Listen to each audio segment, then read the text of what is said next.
everyone. So we are the group 2 and we are going to present or report the real and practice software. So today we're going to show to you 5 examples of software that belongs to real and practice. And what are the different features ng mga software compared to tutorial software. But first, before we dig deeper, let's first know what is real and practice software.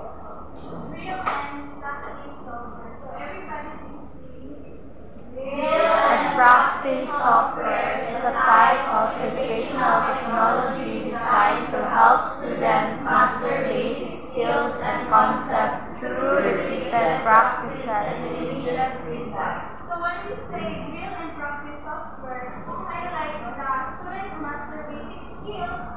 When we say basic skills, kung saan mga basic na mga natutunan ito. So, concepts through repeated practice or na ginabalik-balik yan na mga natutunan or mga basic skills and also immediate feedback na kinahanglan ihatag sa bata or sa kapag ganay sa software na nandiyo siya immediate feedback kung tama ba or mali ang iyahang na-answer or sa sa software.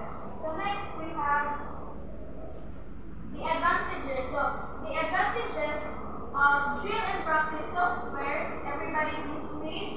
Real and practice software offers several advantages, particularly in enforcing fundamental skills. Here's a breakdown of keywords. So the first one is reinforcement of facts and procedures.